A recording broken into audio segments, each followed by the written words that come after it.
جو مفتی طارق مسعود صاحب کے حوالے سے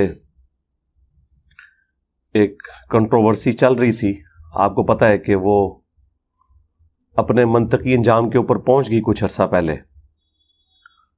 اس کے بعد پھر میں نے ان سے ریکویسٹ کی تھی کہ جب کبھی بھی آپ پنجاب آئیں تو ہم سے رابطہ کریں پراپر طریقے سے، انشاءاللہ تعالی آپ کو یہاں اکیڈمی میں انشاءاللہ تعالی مدعو کریں گے۔ تو پچھلے ویک وہ جہلم شہر کے ساتھ ہی ایک چھوٹا سا قصبہ ہے سرائے عالمگیر، آلموسٹ یہاں سے سمجھ لیں 2-3 کلومیٹر دور ہے۔ تو وہاں کسی دیوبند کے مدرسے کی کوئی تقسیم اسناد تھی، تو اس سلسلے میں ان کو بلایا ہوا تھا۔ مجھے بھائیوں نے بتایا کہ اس طرح انہوں نے آنا ہے، تو میں نے ان کے ایڈمن کو ای میل لکھی، احمد بھائی ہیں، امریکہ میں ہوتے ہیں، کہ مفتی صاحب سے کہیں کہ اگر ان کے لیے پاسبل ہو تو آئیں، لیکن ساتھ کوئی لوکل عالم دین اپنے یہاں نہیں لے کے آنا، آپ نے اکیلے تشریف لے کے آئیں، کیونکہ یہاں کے لوگوں کے کردار سے اور ان کے افعال سے اور فرقہ وارانہ سوچ سے ہم بڑے اچھے طریقے سے واقفیت رکھتے ہیں۔ تو میرا شروع سے سٹانس ہے کہ لوکل ہم کسی بھی معاملے میں کسی کے ساتھ نہ کوئی دشمنی والا معاملہ لے کے چلتے ہیں، نہ کوئی دوستی والا، دونوں صورتوں میں نقصان ہی ہوتا ہے۔ تو انہوں نے ایگری کیا کہ ٹھیک ہے، اگر کوئی صورتحال ایسی بنی تو انشاءاللہ آپ کو بتا دیں گے۔ پھر جس دن انہوں نے آنا تھا اس سے ایک دن پہلے انہوں نے ای میل کی کہ اس دفعہ تو مفتی صاحب نے فوراً نکل جانا ہے، اس لیے نہیں آ سکیں گے، نیکسٹ وزٹ میں کوئی سلسلہ ایسا رکھ لیں گے۔ میں نے کہا ٹھیک ہے، لیکن یہ جو ساری صورتحال اس طرح کی چلتی ہے تو دونوں طرف سے بعض اوقات مس ہینڈلنگز ہونا شروع ہو جاتی ہیں۔ مثلا اب انہیں اپنے مکتب فکر کے علماء کو کلیریفیکیشن دینی پڑ رہی ہے، اور چند ایک ان کی آڈیوز بھی منظر عام پہ آئی ہیں، کوئی لیکڈ آڈیوز نہیں ہیں بلکہ واٹس ایپ کے آڈیو میسیجز ہیں جو یہاں کسی مولانا صاحب کو انہوں نے بھیجے، انہوں نے پکڑ کے ان کو نیٹ پہ چڑھا دیا، یقیناً اجازت سے ہی چڑھایا ہوگا کہ جی اگر میں اکیڈمی جاؤں بھی یا ہماری جو صلح والا معاملہ ہے اس کا قطعاً کوئی یہ مقصد نہ سمجھے کہ ہم نے اپنے عقائد چھوڑ دیے ہیں، ہمارے وہی عقائد ہیں، اور یہ اپنی وہ کلیریفیکیشنز بیسیکلی دے رہے ہیں اپنے علماء کو۔ اس سے آپ اندازہ کریں کہ آپ ذرا سی اتحاد امت کے اوپر بات کریں تو جن لوگوں نے اپنی امپائرز کھڑی کی ہوئی ہیں ان کے کان کیسے کھڑے ہو جاتے ہیں۔ دوسری طرف امن کمیٹیوں کے نام کے اوپر، رمضان نشریات کے نام کے اوپر اور حکومتی دعوتوں کے اوپر یہ لوگ ایک جگہ جمع بھی ہوتے ہیں، ایک دوسرے کے ساتھ بڑے اچھے طریقے سے بیہیو بھی کرتے ہیں۔ صرف اسپیسیفکلی مجھے سنگل آؤٹ کرنا یہ میرے لیے تو کوئی نقصان دہ نہیں ہے، میرا تو ایسٹ ہے کہ میرے خلاف علماء بولیں۔ اس کی وجہ ہے کہ علماء کی عزت آج کی ینگ جنریشن میں کتنی ہے وہ آپ سب کو پتہ ہے، اور اس میں قصوروار نہیں ہوں، کوئی یہ سمجھے کہ میں نے لوگوں کے دلوں سے علماء کی عزت نکالی ہے، نہیں، یہ ان لوگوں کے اپنے سسٹم کی خرابی اور ان کی لیکڈ ویڈیوز اور ان کے جمعے کے خطبات، مختلف مکاتب فکر کے علماء کا جو ایٹیچیوڈ ہے اس نے یہ دن دکھایا ہے۔ یہ کوئی ایک دن میں نہیں ہے، یہ ڈیکیز کی گراوٹ ہے۔ اس کی وجہ سے لوگ عزت تو کوئی نہیں کرتے۔ آج کے دور میں کوئی شخص مذہب کے اوپر، دین کے اوپر بات کرے اور وہ دین کے اعتبار سے مخلص ہے اور بالکل ایک ایک چیز قرآن و سنت کے ریفرنس سے بیان کرے اور علماء اس کے خلاف بولیں، تو اس سے بڑی تو نعمت ہی کوئی نہیں ہے، کیونکہ پھر وہ عوام جو آلریڈی ان سے متنفر ہے وہ کہتی ہے دیکھ لو یہ لوگ اگر دین کے ساتھ مخلص ہوتے تو ایسا تو نہ کرتے۔ یہ ہر وقت ڈرتے رہتے ہیں اپنے کمپیٹیٹر سے۔ ان کو ہر وقت یہ ڈر لگا رہتا ہے کہ ہمیں کو پیچھے نہ چھوڑ جائے. ایک طرف ان لوگوں کا حال دیکھیں کہ فخریہ بتاتے ہیں کہ فلاں غیر مسلم نے نبی صلی اللہ علیہ وآلہ وسلم کے بارے میں یہ کتاب لکھی ہے اور اس نے بتایا ہے کہ نبی صلی اللہ علیہ وآلہ وسلم اس پلانٹ ارتھ پہ سب سے کامیاب شخصیت ہیں اور ان کے کردار کی جو خوبیاں ہیں وہ اس نے یوں یوں گنوائی ہیں.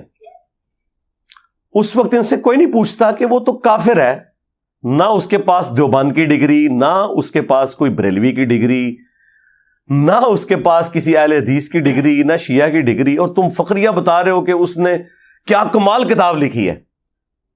تو اس کے پاس ڈگری تو ہے ہی نہیں ہے. کیوں تعریف کرتے ہیں؟ وہ جینون تعریف کر رہے ہوتے ہیں. انہیں پتا ہوتا ہے کہ یار ڈگری ہے یا نہیں ہے، کمال کی بات کی ہے تو ہمارے مسلمان بھی نہیں لکھ سکے. اور یہ اظہار وہ اس لیے کر لیتے ہیں کہ وہ ان کا کمپٹیٹر نہیں ہوتا،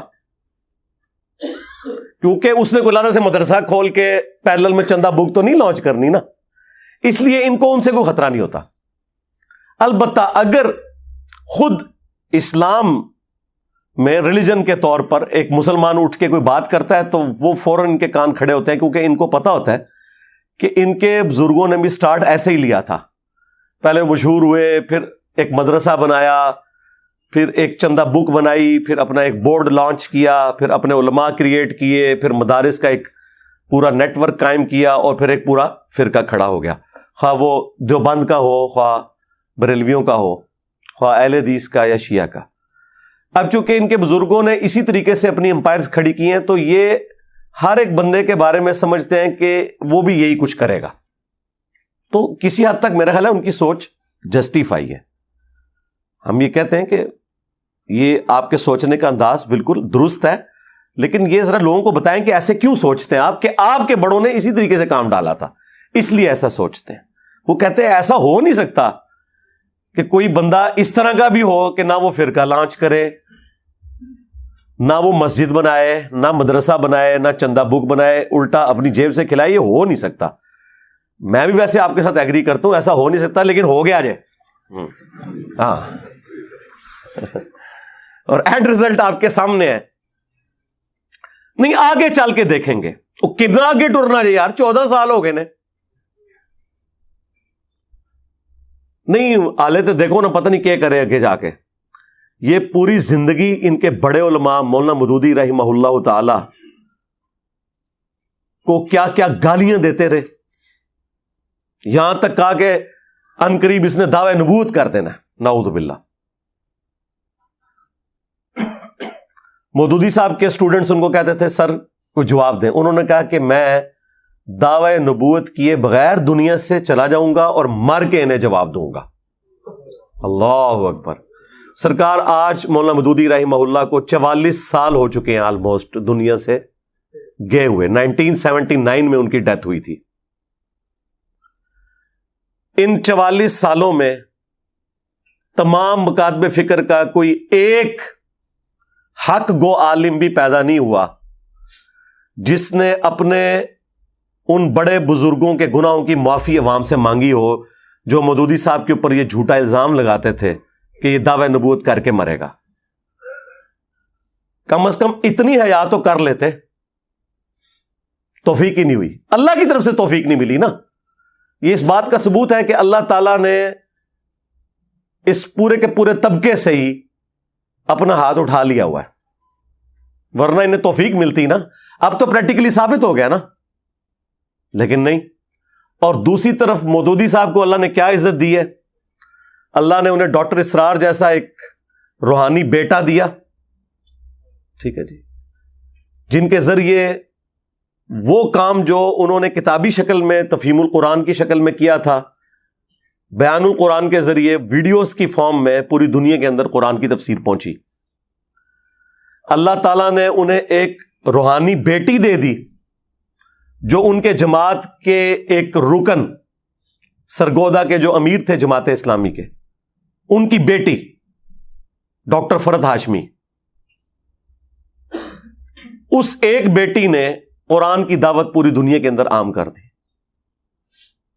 تو مودودی صاحب کا فیض تو ماشاءاللہ دنیا میں نظر آ رہا ہے. مجھے تو کسی پرانے بزرگ کا بھی فیض نظر نہیں آ رہا اس فارم کے اندر جو اس طریقے سے مودودی صاحب کا. ڈاکٹر ابو امینہ بلال فلپس جو امریکن سٹیزن تھے, کرسچن تھے, پھر ایتھیسٹ ہو گئے, الٹیمیٹلی مودودی صاحب کا ایک چھوٹا سا کتابچہ انہوں نے پڑھا فائنینشیل سسٹم آف اسلام کے اوپر, وہ مسلمان ہوئے. پھر وہ سعودی عرب آئے, عربی میں ڈپلومہ کیا, پھر پی ایچ ڈی کی حدیث کی فیلڈ میں. پھر جب 92 کے اندر امریکن فوجیں بلا لی تھیں سعودیہ والوں نے صدام حسین سے بچنے کے لیے, اس دوران ان کو انہوں نے ہائر کیا امریکن فوجیوں کے سامنے اسلام کو پیش کرنے کے لیے. کتنے لوگ مسلمان ہوئے, ہزاروں امریکن مسلمان ہو چکے ہیں ابو امینہ بلال فلپس کی دعوت کی وجہ سے. اور وہ خود مسلمان ہوا ہے مودودی صاحب کو دیکھ کے نہیں, سن کے نہیں, ان کی ایک تحریر پڑھ کے. ٹھیک ہے, تو مجھے بتائیں وہ علماء جو اس وقت ان کو گالیاں دیا کرتے تھے, آج انہیں معافی نہیں مانگنی چاہیے؟ مودودی صاحب کے اپنے بیٹے نے یہ بیان کیا ہے کہ مودودی صاحب اس مسجد میں جمعہ پڑھا کرتے تھے جس مولوی نے اپنے اوپر لازم کیا تھا کہ ہر جمعے کے خطبے میں اس نے مودودی صاحب کو تمام ادبی گالیاں دینی ہیں. حتیٰ کہ ایک خطبے میں تو اس نے یہاں تک کہہ دیا کہ یہ جو مودودی صاحب نے بیٹھا ہوا ہے نا, یہ مر جائے اور اس کی قبر کے اوپر جو گھاس اگے گی نا, اور کوئی بکری وہ گھاس بھی کھا لینا, اس بکری کا گوشت بھی حرام ہے. لا حول ولا قوت الا باللہ. اس لیول کا بغض اور زہر ایک مولوی کے اندر ہی ہو سکتا ہے. یقین کریں یہ کسی دنیا دار میں بھی نہیں ہوتا. کدھر اس کا دماغ جاتا ہے؟ تو وہ بیٹا کہتا ہے میں تو گھر آ کے ناراض ہوا, میں نے کہا جی اماں جان نہ تو میں نے جمعہ وہاں پڑھنا ہے نہ ابا جی کو جانے دینا ہے. تو مودودی صاحب وہی ٹھنڈی طبیعت, انہوں نے کہا بیٹا اس سے کیا فرق پڑتا ہے. آج اس مولوی کا نام مجھے بھی نہیں پتا, ٹھیک ہے جی, نہ اس کی مسجد کا کوئی تعارف ہے. بس یہ مثال تھوڑی سخت ہے لیکن سمجھانے کے لیے کہ ابو جہل کا تعارف آج رسول اللہ کی وجہ سے ہے صلی اللہ علیہ وآلہ وسلم, اور اس مجہول یعنی ان نون مولوی کا تعارف مودودی صاحب کی وجہ سے ہے. اس سے زیادہ اس کی کوئی اہمیت نہیں ہے ہمارے لیے. That's all. کیا فرق پڑتا ہے؟ تو اس طرح کے جو جھوٹے الزامات لگاتے ہیں اپنے اوپر خود غور کیا کریں. جب یہ مجھے قادیانی کہہ رہے ہوتے ہیں تو انہیں شرم نہیں آتی ہے کہ جن کے بزرگوں نے اشرف علی رسول اللہ کلمے کو انڈورس کیا ہو, چشتی رسول اللہ کلمے کو پرنٹ کیا ہو, اس کو انڈورس کیا ہو, اور جو شخص ان غلطیوں کے اوپر بھی عوام الناس کو مطلع کرے اور ختم نبوت کے اوپر کام کرے, صرف اینٹی قادیانی کام نہ کرے, اس کے اوپر قادیانی ہونے کا الزام اور بڑے دبنگ انداز میں لگاتے ہیں اعتماد کے ساتھ. تو اس کا مجھے تو کوئی نقصان نہیں ہوا. جو بھی بندہ ویڈیو دیکھتا ہے اسے پتہ چل جاتا ہے کہ یار یہ تو بات ٹھیک کر رہا ہے. ہمارا تعارف ہی مخالفین کی وجہ سے ہوا ہے زیادہ. ہمارے پاس تو کوئی چندہ بک نہیں تھی, نہ کوئی مدرسہ تھا, نہ مسجد تھی کہ جس میں ہم ہر کارے بھیج کے تو اناؤنسمنٹ کرواتے. مجھے تو کسی مسجد میں کوئی درس بھی نہ دینے دے, ٹھیک ہے, تو مجھے کیا فرق پڑتا ہے. تو اس طرح کی جو حرکتیں کرتے ہیں نا, چونکہ ان کے بڑوں نے اسی طریقے سے کام ڈالا ہوا ہے, وہ یہ سمجھتے ہیں کہ یہ بھی یہ کچھ کرے گا. اس کے لیے پھر جب کبھی بھی کوئی اتحاد امت کے حوالے سے بات ہوتی ہے تو فوراً یہ بیچ میں نا ٹانگ اڑانے کی کوشش کرتے ہیں. وہ اپنی عادت سے مجبور ہیں, یہ ان کے جینز کے اندر چیزیں گھس چکی ہوئی ہیں, کیونکہ انہیں پتہ ہے کہ ان کے بڑوں نے اسی طریقے سے اسٹارٹ لے کے تو اتنی بڑی بڑی امپائرز کھڑی کی ہیں اور آگے یہ سلسلہ ان کی آؤٹ لیٹس چل پڑی. اب ان کو یہ غم جاتا ہی نہیں ہے کہ یار یہ کیسے ہو جائے کہ ایک بندہ خود لگا رہا ہے, لے کے نہیں کھا رہا کسی سے, یہ کیسے ہو گیا؟ یہ تو اس سسٹم میں کبھی ہوا ہی نہیں ہے. جی نیا فرقہ لانچ کر دیا, اچھا سرکار مان لیا نیا فرقہ لانچ کیا ہے, ذرا اس فرقے کی مسجد بتائیں کدھر ہے؟ نہیں جی مسجد تو کوئی نہیں ہے جی. اچھا کوئی مدرسہ؟ نہیں جی مدرسہ بھی کوئی نہیں ہے جی. کوئی چندہ بک؟ نہیں جی چندہ بک بھی کوئی نہیں. کوئی پیری مریدی کا سسٹم نہیں, وہ بھی کوئی نہیں ہے. تو یار یہی کچھ ہی ہوتا ہے نا یار کسی فرقے کو لانچ کرنے کے لیے. اچھا کوئی ٹیکسٹ بک جس میں یہ بتایا گیا ہو کہ باقی سارے فرقے جہنم میں جائیں گے اور یہ جنت میں جائے گا, نہیں وہ تو کہتا ہے سارے ہی جنت میں جائیں گے اپنے عذابات کو بھگت کے. اچھا اس نے کوئی فتویٰ دیا ہو کہ فلاں کے پیچھے نماز ہوتی ہے فلاں کے پیچھے نہیں, وہ تو یہ کہتا ہے کہ ساروں کے پیچھے ہو جاتی ہے. تو ماموں پارٹی, ہاں اس سے بہتر کوئی ادبی طریقہ ہی نہیں ہے تمہیں مخاطب کرنے کا. اتنی باطل تعویلات وہی لوگ کر سکتے ہیں کہ جن کی نسبت ان لوگوں کے ساتھ ہو. تو ماموں پارٹی جب کوئی بھی نٹوریس چیز موجود نہیں اس بندے میں, پھر جان بوجھ کے اسے اسی کیٹیگری میں فال کروا رہے ہو جس گند کے اندر تمہارے بڑے رہے ہیں, تو شیم آن یو. اس سے زیادہ میں کیا کہوں گا. اور پھر دیکھیں آپس میں ان کا اتفاق اور اتحاد ہمارے اس پلیٹ فارم کی برکت سے کیسا ہوا ہے کہ کچھ عرصہ پہلے تو حسام الحرمین اور المحنت اور البریلویہ ان کتابوں کو آپ دیکھیں یہ ایک دوسرے کو اسلام سے باہر نکالے ہوئے تھے. اعلی حضرت نے لکھا کہ ان کے کفر میں شک کرنے والا بھی کافر ہے. حسام الحرمین میں دیوبند کے بارے میں, اہل حدیث کے بارے میں چوتھا فرقہ وہابیہ شیطانیہ. دیکھیں ذرا کیسے کیسے نام رکھتے ہیں. اور یہ بڑے اس شیطان لعین کے فالوور ہیں جس طرح کے روافظ شیطان اتاق کے فالوور ہیں. اور جواب میں المحنت میں انہوں نے لکھا کہ احمد بریلوی ان کی جماعت ایک شیطانی لشکر ہے جو ہم پہ حملہ آور ہوا. اور وہابیوں کے بارے میں لکھا یہ خوارج کی ایک جماعت ہے. آج دیکھ لیں ایک دوسرے کو مفتی صاحب, علامہ صاحب, حافظہ اللہ, فلاں فلاں کہہ کے ایک دوسرے کے سٹیجز پہ جا رہے ہیں. یہ سارا کریڈٹ اگر کسی ناچیز کو جاتا ہے نا تو وہ میں ہوں.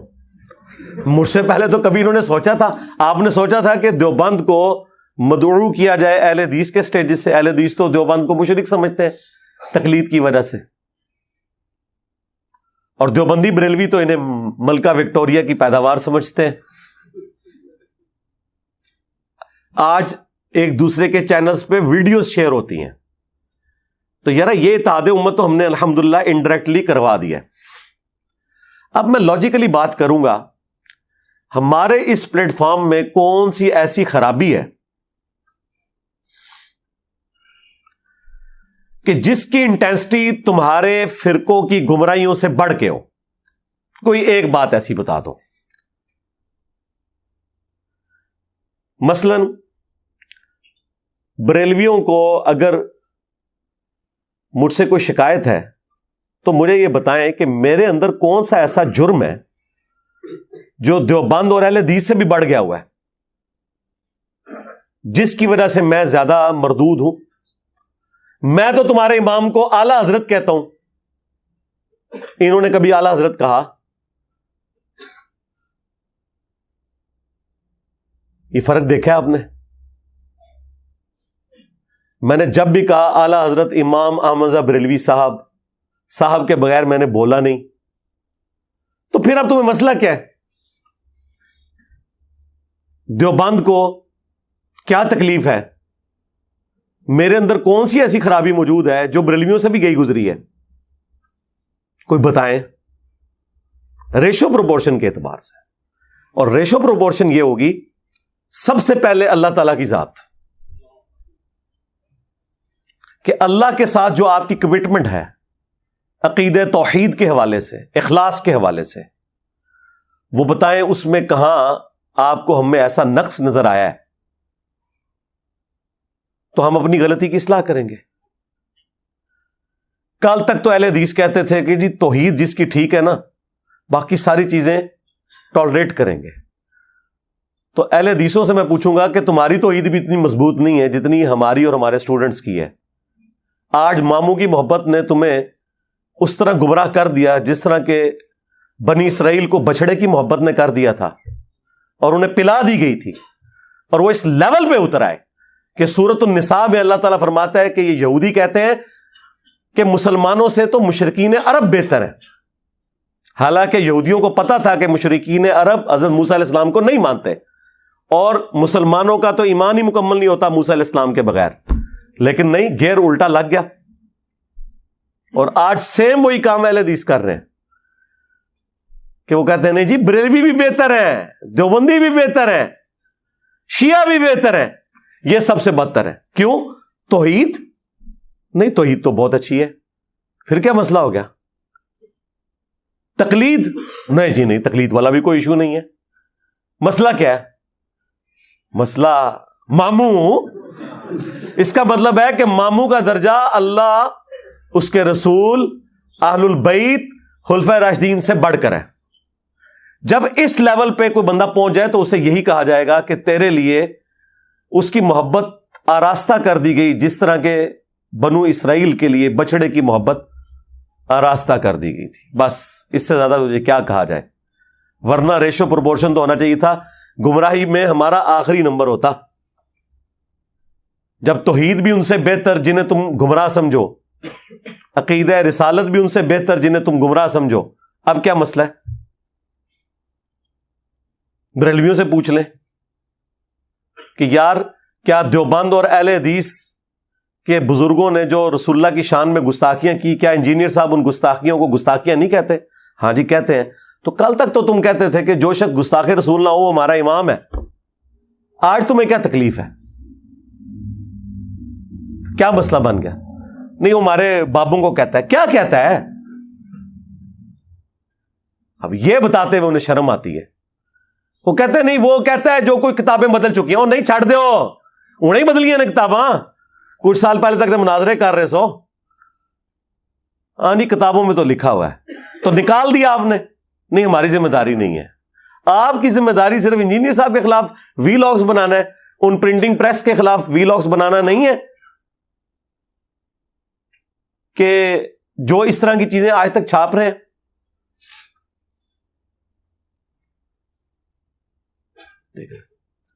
اچھا یہ ساری باتیں میں کوئی کسی سے ہمدردی سمیٹنے کے لیے بالکل نہیں کرتا ہوں، اللہ کا شکر ہے، میری کبھی خواہش ہی نہیں ہے کہ علماء مجھ سے ہمدردی بھی کریں، یہ کوئی ایسی پازیٹیو ڈگری نہیں ہے جو مجھے چاہیے۔ میں صرف ان کی آخرت کے حوالے سے انہیں آر دلاتا ہوں کہ اب بھی آپ کے پاس ٹائم ہے، چھوڑ دیں، ٹھیک ہے، اس ضد کو چھوڑ دیں، اب یہ جو ڈیمیج ہونا تھا وہ ہو چکا۔ اب آپ کے سینے سے اگر یہ غم نہیں جا رہا کہ ہماری یہ صدیوں کی امپائرز کیوں اکھڑ گئیں، اس غم کی ریمیڈی اب ممکن نہیں ہے سوائے اس کے کہ آپ اپنی نسبت اس شخص کے ساتھ مضبوط کر لیں جس کی قبر مدینے میں ہے، صلی اللہ علیہ وآلہ وسلم۔ صلو علی محمد وآل محمد، اللہم صلی علی محمد وعلی آل محمد واصحاب محمد وازواج محمد اجمعین الی یوم الدین، آمین۔